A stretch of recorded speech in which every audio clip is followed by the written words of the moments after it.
요한복음을 읽으면서 아까도 제가 광고 시간에 말씀드렸지만 어느 부분을 본문을 할까 근데 사실 갈등이 전혀 없었습니다. 지난주에 어느 분이 특송을 해주셔서 나는 만났네 그러면서 요한복음을 읽으면서 저는 어느 분들이 예수님을 만났나 그런 쪽으로 한번 쭉 읽어봤습니다. 뭐 대단하고 끝이 없더라고요. 그 중에서도 그냥 대표되는 사람만 1장에 보니까 세례 요한이 저는 보이더라고요. 세례 요한이 광야에서 외치는 소리로, 그죠? 그래서 빈들에서 지낼 때에 이사야 선지자가 기록했던 그 말씀이 들려오고, 그래서 다시 돌아와가지고 외쳤던 나는 광야에서 외치는 자의 소리다. 그러면서 어느 날, 그 1장에 보면 28절에 29절, 그 이튿날, 그러면서 예수께서 요한에게 나아오셨다. 이제 예수님의 이제 공생애가 본격적으로 시작되는 거죠. 그럴 때 그 세례 요한이 외치는 겁니다. 보라! 세상 죄를 지고 가는 하나님의 어린 양이시다. 세례 요한을 향해서 나오시는, 세례 요한을 만나주시는 그 예수님의 모습이 저는 그렇게 눈에 많이 띄었습니다. 2장에 가보니까 첫 표적, 갈릴리 가나 지방에서 일어났던 첫째 표적이 있죠. 무슨 표적이었습니까? 물이 포도주로 바뀌어지는 표적이었습니다. 거기에서 여러 사람들이 그 잔치자리에 있었고, 뭐 신랑 신부는 두말할 것도 없고, 그리고 예수님과 함께 갔던 그 모친 마리아도 그렇고, 그죠? 그리고 그 연회를 주관하는 그 매니저, 그 연회장도 그렇고. 근데 제가 유독 그 눈에 띄는 사람이 그 물 떠온 하인들. 그 하인들. 그래서 거기 2장 7절 말씀해 보니까 연회장은 그 물로 된 포도주를 맛보았어요. 그 연회장 입장에서는 사실은 굉장히 난처한 그런 상황인 것을 뭐 제가 달리 설명을 안 드리겠습니다. 그 연회장에 포도주가 떨어지니까 그 연회를 책임지고 있는 연회장 입장에서는 보통 일이 아닌 거예요. 미리 준비도 해야 되겠고, 그 다음에 여러 가지로 상황을 살폈어야 되는데 그렇게 떨어진 것을 어떻게 할 수가 없는 거지. 그런데 자기에게 어느 하인이 또는 그 물을 마셨는데 물이 아니라 포도주인 거죠. 그러면서 이렇게 이야기합니다. 그 신랑 신부한테 대놓고 이야기합니다. 보통 잔치 때는 좋은 포도주가 먼저 나옵니까? 나쁜 포도주가 먼저 나옵니까? 좋은 포도주가 나오게 되어 있습니다. 그래서 조금 채면 이제 나쁜 포도주도 잘 구분이 안 되니까 통상 이제 세상이 그렇습니다. 그런데 그 연회장이 하는 소리가 이렇게 좋은 포도주를 왜 지금까지 가져오지 않았냐는 식으로 이야기하는 겁니다. 그런데 거기에 분명히 이렇게 돼 있더라고요. 연회장은 물로 된 포도주를 맛보고도 어디서 났는지 알지 못하되 그 물 떠온 하인들은 알더라. 하인들은 물을 자기들이 직접 갖다 항아리에다 부은 사람들이고, 그리고 그 항아리에 있는 물을 떠서 연회장에 갖다 준 사람, 당사자들이거든요. 물이 포도주로 바뀐 이 놀라운 사실, 기가 막힌 이 기적. 그래서 그걸로 인해서 예수를 믿게 되는 거기 때문에 예수님은 그것을 표적이라는 말씀, 사인이다. 그러니까 자기 자신이 육신의 몸을 입고 이 땅에 온 하나님의 아들 그리스도라는 것을 그 기적을 통해서 드러내는 하나의 사인으로서 표적이다. 그래서 이 세상에 오셔서 갈릴리 가나 지방에서 첫 번째 행하신 그 표적이 참 기가 막힌 표적인데 물을 포도주로, 바뀌니 놀라운 사실. 뭐 여러 가지 여기에는 우리 굉장한 메시지들이 참 많이 있죠. 예. 이 모양이 바뀌고 적당히 바뀐 게 아니라 근본적으로 화학적으로 그리고 될 수 없는 이 세상에서는 일어날 수 없는 그 일이 일어나는 겁니다. 그러한 표적을 했습니다. 그래서 저는 2장에서는 그 물떠온 하인, 그 하인이 참 궁금해지더라고요. 어떻게 살았을까? 달리 뭐 본문은 없고 그냥 그렇게 그 하인은 알더라 하고 끝났지만은 얼마든지 우리 추론할 수 있습니다. 자기 평생에 살아가면서 야 내가 물을 떠다 항아리에 부었고 그 항아리에 물을 떠서 내가 누구에게 줬는데 연회장에게 줬는데 그 물이 포도주로 바뀌었더라. 다른 사람은 다 힘이 없이 그냥 뭐 그럴 수도 있겠고 그거 혹시 착각한 거 아니야? 이럴 수도 있겠지만은 그 당사자, 이 하인은 분명하게 알더라. 그의 삶은 우리가 충분히 그 다음부터 이것을 숨길 사람이 어디 있겠습니까? 그랬더라 저랬더라 가는 곳곳마다 한번 들어봐. 그리고 이제 3장에 갔죠. 3장에 가니까 니고데모라는 사람을 우리가 또 보는 겁니다. 여기 니고데모라는 사람은 바리새인이었고 유대인의 관원이라고 그랬습니다. 지위가 있는 사람. 그리고 그 정도의 지위가 되려면 어느 정도 이제 성숙한 나이도 있는 그런 점잖은 사람이다. 뭐 그렇게 볼 수 있죠. 유대인의 어떤 지도자격이니까. 예수님을 찾아가는 게 뭔가 좀 꺼름직했는지 모릅니다. 그래서 밤에 조용히 예수님을 찾아오는, 그래서 묻는 거죠. 하나님의 보내신 자, 하나님의 아들 아니면 그런 표적을 일으킬 수 없는데 그런 표적이 있다는 걸 보니까 당신 누구냐? 물으러 온 겁니다. 예. 예수님께서 내가 하나님의 아들이다, 내가 그리스도다, 내가 말씀이 육신되어 이 땅에 온 하나님, 독생하신 하나님이다고 말하기 이전에 뭐라고 이야기합니까? 예. 네가 그러한 하나님의 아들을 보려면, 하나님의 나라를 보려면 네가 다시 태어나야 돼. 거듭나야 된다고 이야기하고 있습니다. 물과 성령으로 거듭나지 않고는 하나님 나라 볼 수가 없다. 그렇게 말씀하십니다. 그래서 그런 사람을 어떤 사람으로 했습니까? 성령으로 난 사람이다. 이렇게 말씀하고 있습니다. 요한복음 1장에 있는 말씀이 그대로 되풀이되는 것이죠. 1장 12절에 영접하는 자 곧 그 이름을 믿는 자들에게는 하나님의 자녀가 되는 권세를 주셨는데 이는 혈통으로나 육정으로나 사람의 뜻으로 난 게 아니라 뭐요? 하나님께로부터 난 사람이다. 성령의 사람이다. 하나님은 영이시다 했을 때 성령, 거룩한 영이시잖아요. 하나님이시잖아요. 우리가 거듭나고 우리가 정말 이제는 하나님의 자녀라고 하는 그런 고백에 이런 전제가 우리에게 경험되어진 것을 우리는 깔고 나는 예수 믿는 사람이야, 나는 하나님의 자녀라고 말하고 있는 것이죠. 그런 겁니다. 결국 이 니고데모는 거기에서 흔쾌히 내가 거듭났습니다, 내가 예수를 이제 전하겠습니다, 그런 건 없습니다. 요한복음 저 뒤에 이제 여러분 읽겠지만 19장에 가보면은 예수님의 그 장례를 위해서 그 장례에 필요한 향품과 모략 이런 것들을 가지고 옵니다. 그걸로 미루어 모아서 그가 드러내놓고 예수 믿는다라고 그렇게 살지는 못했지만은 그러나 곳곳에서 그의 삶의 구비구비에서 예수님을 인정하고 예수님을 증거하는 그런 삶이었을 거라는 것을 우리가 얼마든지 추론할 수 있습니다. 예수님의 장례식장에 가는 유대인들의 손에서 십자가에 죽었는데 그거를 장례하는 그 자리에 간다는 것은 굉장한 모험이었거든요. 이 니고데모.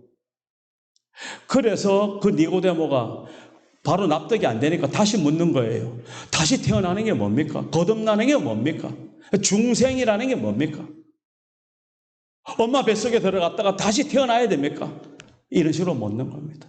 그 영적인 세계, 나름대로 하나님의 그 영의 세계에 대해서는 전혀 무지하고 있었던 니고데모의 모습을 우리가 발견하는 거죠. 그러니까 그냥 우리 육신적으로 태어나는 그 현상만 하는 거죠. 예수님은 전혀 그렇지 않다는 겁니다. 바람 부는 거 있지, 이렇게 이야기하셨어요. 바람 부는 거. 이 바람이라는 것도 푸뉴마 그래가지고 실제로는 그 성령의 지칭하는 그 이름하고 맥락이 다 있습니다. 숨, 바람 이렇게. 그 창세기 2장 7절에 보면 하나님이 사람을 만들 때 흙으로 사람을 만드시고 그 코에 생기를 바람을 불어넣었다. 이렇게 말. 그래서 사람이 살아있는 영혼, 생명이 되었다.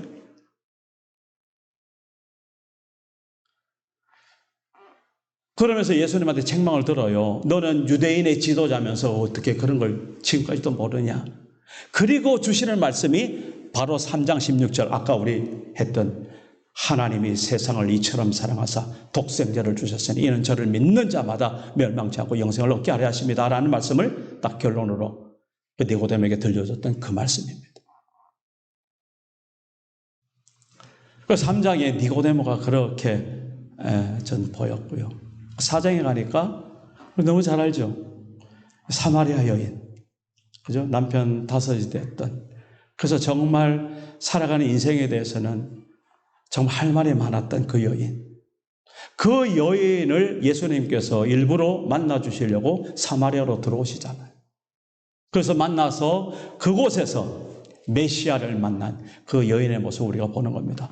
5장에 딱 오니까 오늘 우리 본문 읽었죠. 누굽니까? 38년 된 이 병자.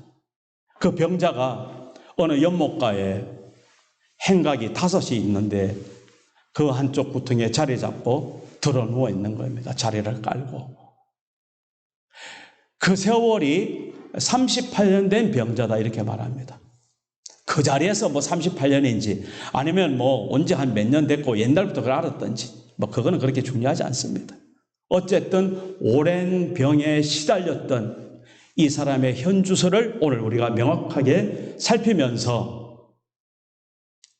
자, 그렇게 예수님이 만나주시고 예수님을 경험한 그 사람들 중에서도 오늘 이 요한복음 5장에서 38년 된 병자가 어떤 모습으로 살았고 또 어떤 마음으로 지금 그렇게 있고 또 어떻게 예수님을 만나서 다시 회복이 되었는지 이 말씀을 통해서 오늘 우리도 예수님을 만났습니다. 아멘, 할렐루야.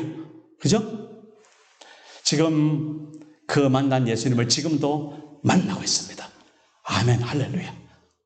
앞으로도 내 평생에 그 예수님을 나는 만나고 증거할 것입니다. 아멘, 할렐루야. 근데 이것이 흔쾌하게 나오지 않고 내가 예수님을 언제 만났던가? 뭐 그럴 수도 있거든요. 그리고 내가 예수님을 지금 만나고 있음에도 불구하고 내가 지금 예수님을 만나고 있는지도 잘 자신이 없어서 말을 할 수 없는 뭐 그런 상황도 우리한테 있을 수 있는 거고요.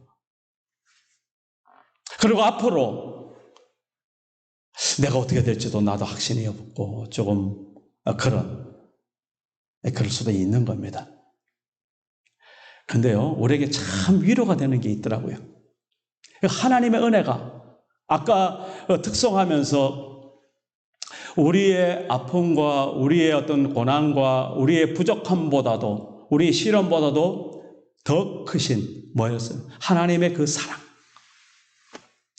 이 놀라운 하나님의 은혜가 우리가 그 로마서에는 이렇게 말해요. 원수 되었을 때에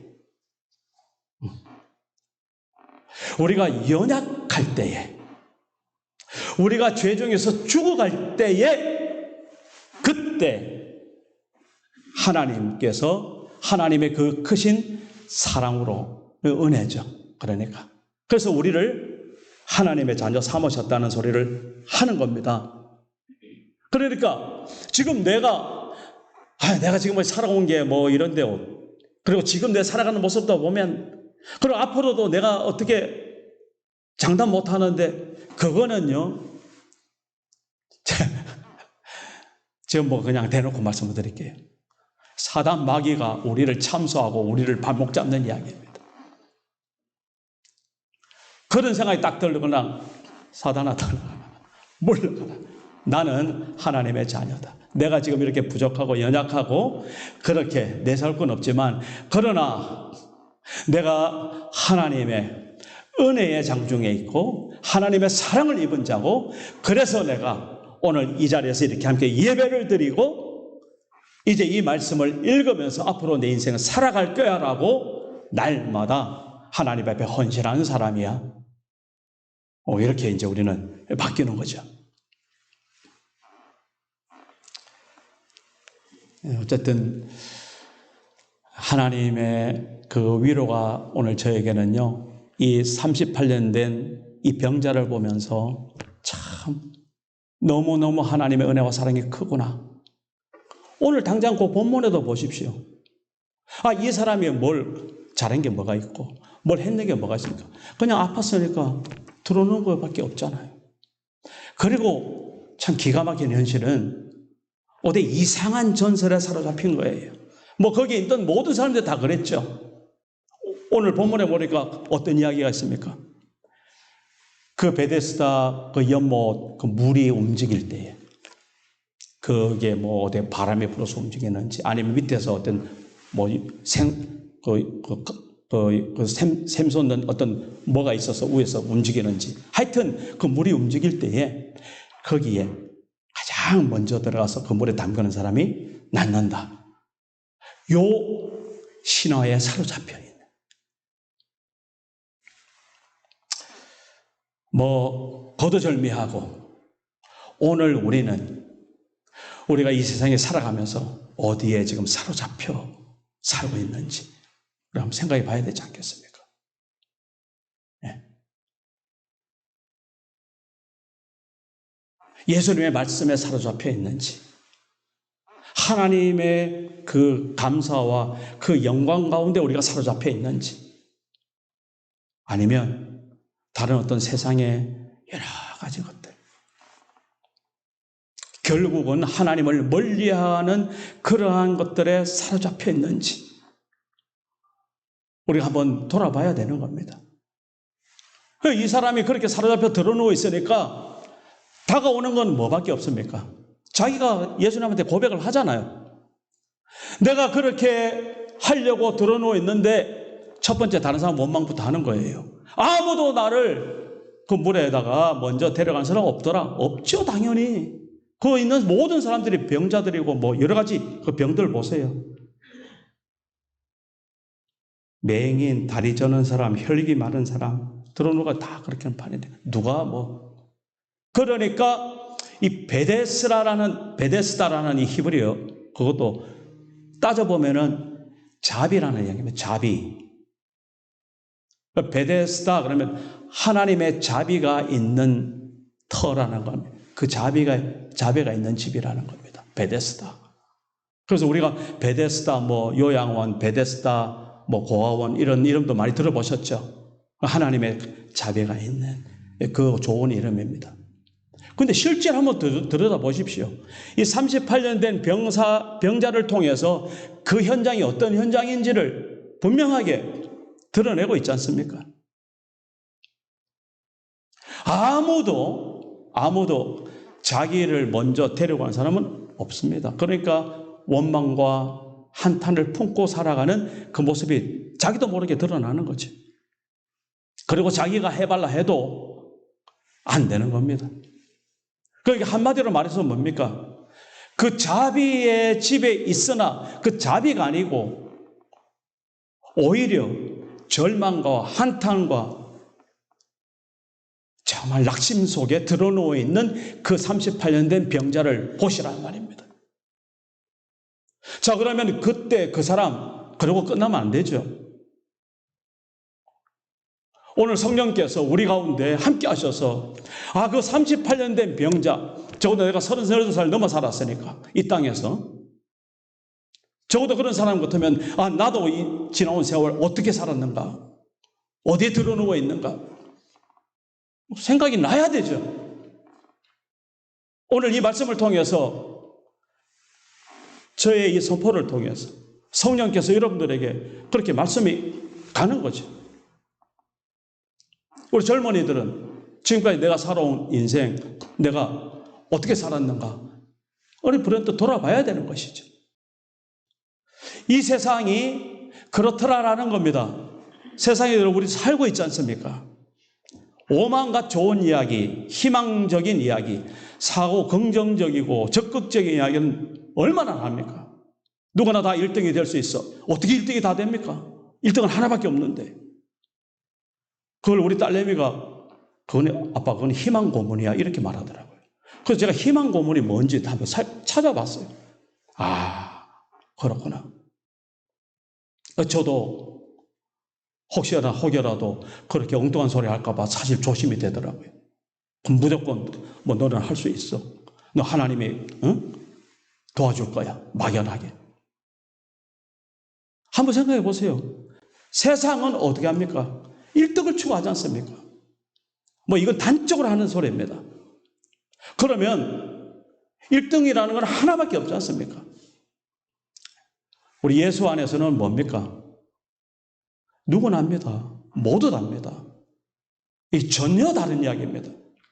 모두 다 하나님의 나라의 주인공으로서 한 사람 한 사람 나름대로 하나님께서 허락하신 그 역량 가운데, 그 재능 가운데, 그 미션 가운데 각자의 할 일이 있는 거죠. 무슨 일을 하는지는 하나님이 허락하신 대로 열심히 하나님 앞에 살아내면 되는 거죠. 그런데 세상은 그렇지 않지 않습니까? 갖다 붙이잖아요. 비교를 하잖아요. 사단 마귀가 늘 하는 게 비교하는 거예요. 우리도, 저도 불현듯 우리 아이들한테도 그 말이 참, 물론 우리가 채찍질을 하고 더 이렇게 다독거리기 위해서 그렇게 하는 거는 그걸 누가 뭐라 하겠습니까만은 나도 모르게 그렇게 세상에 완전 쪄들어서 세상식으로 그렇게 말하는 나의 모습을 내가 발견한단 말입니다. 이 38년 된 병자의 모습과 나의 모습과 다를 게 뭐가 있습니까? 다 같습니다. 오늘 그러한 나를 새롭게 발견하고 그 가운데서 정말 진정으로 오늘 나에게 찾아오신 예수 그리스도 그분을 내가 만난 그러한 이 자리라면 오늘 이 귀한 예배가 얼마나 복되고 얼마나 하나님 앞에 정말 영광이겠습니까? 예수님이 세 마디를 하셨더라고요. 첫 번째 딱 오셔가지고 뭐요? 네? 네가 그때 제가 이 줄을 꺼놨습니다. 그 6절에 네가 낫고자 하는가? 물어볼 일이 뭐가 있습니까? 그 말씀을 하는 의미가 뭡니까? 자기를 돌아보게 하는 말씀입니다. 너의 처지를 확인하는 이야기입니다. 그러면서 우리에게는 정말 간절한 소원이 되는 그 절박한 그 문제에 대해서 콕 집어서 네가 낫고자 하느냐? 하나님은 다 아신다니까요. 아무리 숨길라 해도 하나님은 아시는 분입니다. 그러니까 오직 있으면 하나님을 감찰하는 하나님이라고 이렇게 말했을 거예요. 감찰한다는 말은 우리의 속을 하나하나 명확하게 아시는 그분이라는 겁니다. 예수께서 그 38년 된 그 병자에게 딱 물어보는 게 네가 낫고자 하느냐? 너 지금 어디 있느냐 이거죠. 두 번째 말씀이 그래요. 그 8절에 이제 그런 한탄을 하니까 일어나라. 그럼 네 자리를 들고 걸어가라. 이런 말씀을 합니다. 그 말씀이 떨어지자마자 그 사람이 일어났고 그 자리를 들고 그 자리를 떠나갑니다. 예수님을 만나는 게 그런 겁니다. 예수님을 만나는 게 실제라니까요. 그냥 우리가 어떤 이렇게 그냥 좋은 거지. 그냥 행복한 거지. 그리고 인생 사는데 그렇게 우리가 도움을 받는 거지. 항상 자기 중심으로 그렇게 생각하거든요. 아닙니다. 그렇게 누웠던 그 자리를 털고 일어난다니까요. 그 말 한마디에, 그 예수님의 말씀 한마디에 물이 포도주로 바뀜처럼 그렇게 우리가 38년 된 병자에서 하루아침에 일어난다니까요. 그게 예수님을 만난 그 사람의 삶이라니까요. 실제라니까요. 좋은 거지 아니라니까요. 자, 그러면 이쯤에서 그럼 내가 예수님을 만났는지 돌아보면 내가 지금 그 명확하게 그거는 사람마다 다 다릅니다. 어떤 경우고 어떤 상황인지는. 그러나 다른 사람은 몰라도 자기 심령 속에 내 스스로가 내가 그렇게 하나님 만났지. 그리고 그때부터 내 인생이 바뀌었지. 이게 있는 거라니까요. 그런데 유감스럽게도 그때 그 사람이요 그렇게 변화를 경험했으면서도 그 사람이 누군지 알았습니까? 몰랐습니까? 이게 하나님의 은혜와 사랑이라는 거거든요. 오늘 우리는 참 이 세상을 이렇게 돌아보면은 기가 막힌 하나님의 사람들이 있더라고요.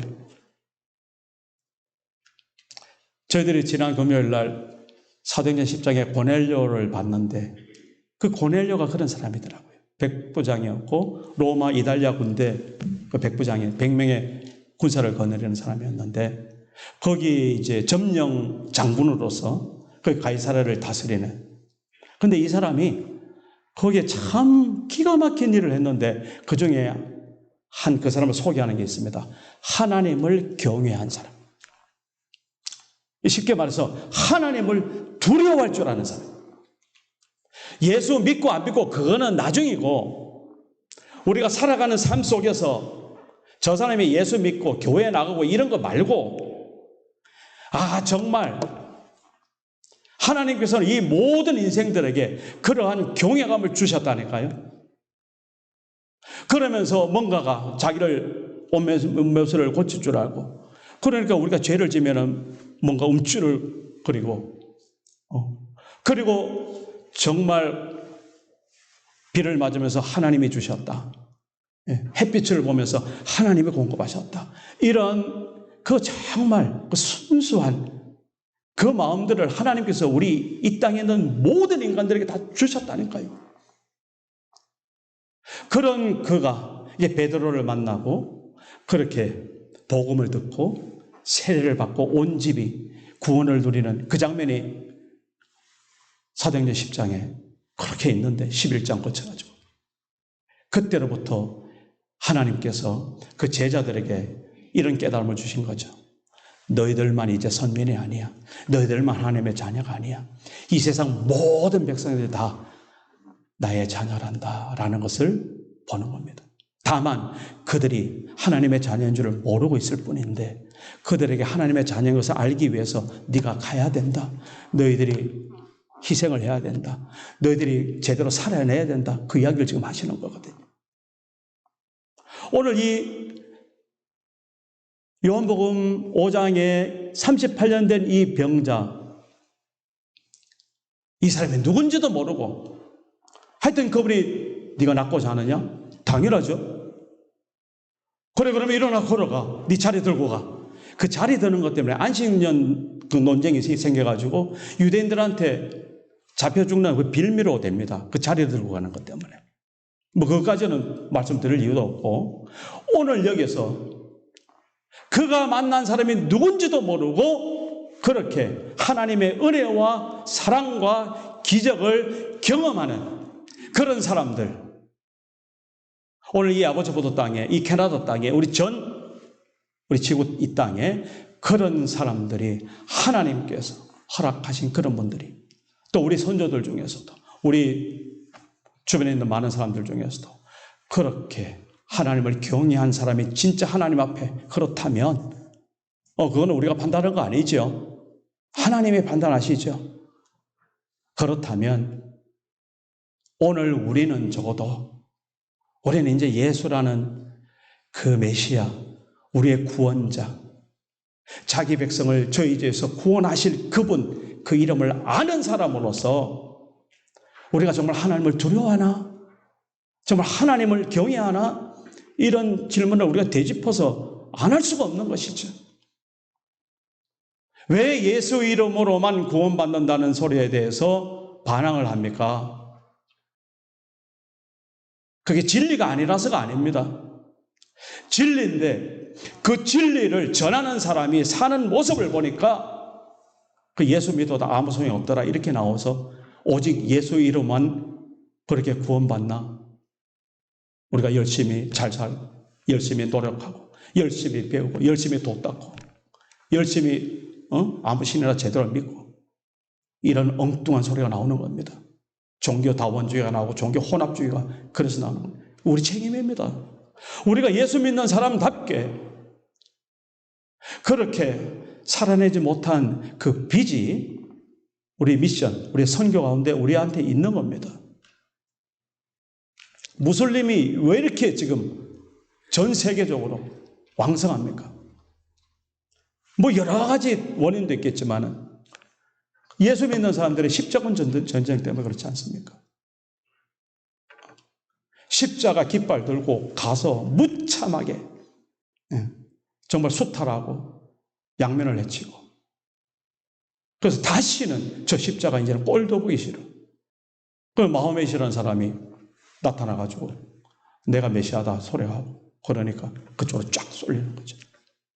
이런 허물들이 우리 교회사 역사 속에 있다는 사실을 오늘 우리도 간단하게 우리의 삶을 돌이키면서 정말 우리는 예수 만난 사람인 줄 이미 믿습니다. 저는 다른 거 몰라도 오늘 이 예배 자리에 참여하고 함께 예배드리는 그런 사람이라면 하나님의 은혜와 하나님의 사랑을 입지 않은 사람이 어디 있습니까?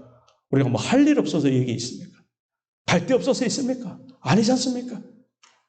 내가 이 자리에 있는 그리고 내가 하나님을 경배하는 내가 곧 길이요 진리요 생명이니 나를 만지 않고는 아버지께로 갈 자가 없다는 예수 그리스도 그분이 유일하신 참 하나님이라는 것을 고백하기 때문에 오늘 이 자리에 우리가 있는 거 아닙니까?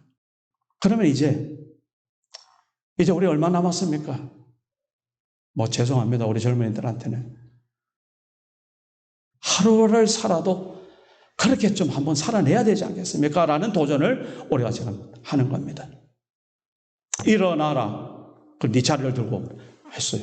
근데 이 사람은 자기가 그렇게 말하는 사람이 누군지도 모르기 때문에 유대인들이 딱 와가지고 자리 들고 가니까 그 유대 그 안식 그 법령에 이제 그 거리도 있고 뭐 여러 가지 걸려가지고 잡힌 거예요. 그래가지고 누가 도대체 너보고 이렇게 자리 들고 걸어가라고 하더냐? 모르는 거예요. 그 후에 예수님이 다시 그 사람을 만납니다. 만나가지고 그거 한번 비춰주시기 바랍니다. 14절에 그 후에 예수께서 성전에서 그 사람을 만나서 이렇게 말씀하세요. 보라! 네가 나았으니 더 심한 것이 생기지 않게 다시는 죄를 범하지 말아라. 이 말씀 또 오해해가지고 그 사람이 얼마나 죄를 져가지고 저렇게 38년 동안 고생했나 뭐 이런 식으로 생각하면은 이 말씀의 의도를 전혀 엉뚱하게 보는 겁니다. 이 말씀은 고린도후서 5장 17절 우리 작년 1월달 말씀이 있죠. 이전 것은 지나갔으니 보라 새 것이 되었도다. 누구든지 그리스도 안에 있으면 새로운 피조물이다. 그것과 맥락이 닿는 이야기입니다. 네가 지금 이제는 어떻게 됐다는 겁니까? 새롭게 조성된 새롭게 하나님 앞에 인생길을 딛게 된 그 사람이라는 것을 네가 분명하게 알아라는 이야기입니다. 네가 나음을 입었으니 보라 네가 나았으니. 그래서 요한복음 5장 24절 25절에 이런 말씀을 합니다. 거기 보면 예수님이 그 바로 뒤쪽에 요한복음 5장 24절 25절 내가 진실로 너희에게 이르노니 내 말을 듣고 또 나 보내신 이를 믿는 자는 영생을 얻었단다. 그리고 심판에 이제는 이르지 않아. 그러니까 사망에서 생명으로 이미 옮겨졌단다. 그것을 예수님께서 네가 나았으니 이 말 한마디로 끝내는 겁니다. 너는 이제 새로운 피조물이야. 너는 이제 하나님의 구원의 은혜를 입은 사람이야. 그리고 네가 이제 앞으로 살아가는 방식은 세상 방식하고는 이제 안 돼. 그러니까 더 심한 병이 생기지 않도록 죄를 범하지 말라니 그런 겁니다. 네가 이제는 예전처럼 못 살아. 이게 그리스도인입니다. 이게 예수 만난 사람입니다. 오늘 이렇게 멀쩡히 예배드리고 집에 가서 똑같이 우리가 얼마나 변해도 얼마나 변하겠습니까?만은 그러나 오늘 이 말씀이 정말 주님께서 우리 한 사람에게 주시는 말씀이라면 야, 예수 믿는 게 진짜 그런 거구나. 예배의 현장이라는 게 그런 거구나. 오늘 예배를 통해서 요한복음 5장을 통해서 38년 된 병자의 모습이 나와 함께 내 모습으로 투영되면서 내가 이제는 예수 그리스도를 만나서 회복된, 치유된 하나님의 새로운 피조물이구나. 이제 그러니까 나는 지금까지 내가 살았던 그런 내 나름대로의 죄악 가운데 삶은 이제 못 살아. 이제 이 싸움을 이제 앞으로 우리가 싸워내는 겁니다. 그래서 우리가 성도입니다. 성도. 거룩한 길을 함께 가는 사람들입니다. 직분을 못 받으니까 누구누구 성도. 그게 아니고요. 우리 모든 예수 만난 사람들이 그래서 성도, 거룩한 길을 가는 사람들. 이 세상과는 구별된 그런 삶을 사는 사람들.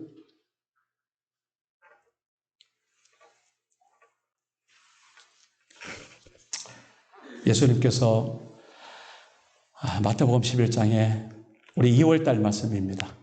제가 미리 말씀을 드릴게요. 수고하고 무거운 짐진 자들아 다 내게로 오라. 내가 너희를 쉬게 하리라. 이제 참으로 그 인생에 주님 품에서 안식을 누리는 겁니다. 너희 마음이 쉼을 누리는 그 초청을 하는 겁니다. 나는 마음이 온유하고 겸손해. 그래서 내게로 와서 내 멍에를 한번 져보거라. 멍에를 한번 져보거라. 내 멍에는 쉬워. 내 짐은 가볍단다. 수고하고 무거운 짐진 자들아 다 내게로 오라. 다 내게로 오라. 내가 너희를 쉬게 하리라. 내가 너희를 쉬게 하리라. 오늘 우리 가운데 쉼 없이 뭔가에 사로잡혀서 그리고 헛된 그런 야망에 이끌려서 정말 쉴 새 없이 안식을 누리지 못하는 우리 한 사람이 만약 이 자리에 있다면 그가 바로 38년 된 병자인 줄로 믿습니다. 제가 그러기를 소원합니다. 그리고 이 시간 이후로 오늘 이 말씀을 통해서 내가 예수 만난 것을 확인하고 알고 보니까 예수께서 나를 살리셨네. 내가 나음을 입었다는 것을 예수께서 말씀하셨네. 그래서 오늘 15절 말씀입니다. 그가 유대인들에게 가서 뭐라고 합니까? 나를 고치신 이는 누구? 예수다. 이렇게 우리가 하나님 앞에 살아내는 이번 한 주간 되시기를 주님으로 축복합니다. 기도하겠습니다. 하나님, 오늘 우리가 38년 된 병자처럼 그렇게 살아가고 있었다면 이제는 우리가 그렇게 살지 못하는, 그래서 하나님의 은혜와 공혈과 자비하심과 사랑을 입은 자로서 주님을 만난 자로서 우리가 살아가고 있다는 사실 앞에 하나님, 우리가 굴복하게 하여 주옵소서. 주님의 그 사랑의 초대를 우리가 받아들이게 하여 주옵소서. 그래서 예수 그리스도 그 이름 때문에 우리의 삶이 영문 밖으로, 성문 밖으로 그 십자가의 길로 걸어낼 수 있는 믿음의 사람 다 되게 하여 주시옵소서. 예수님의 이름으로 기도합니다. 아멘.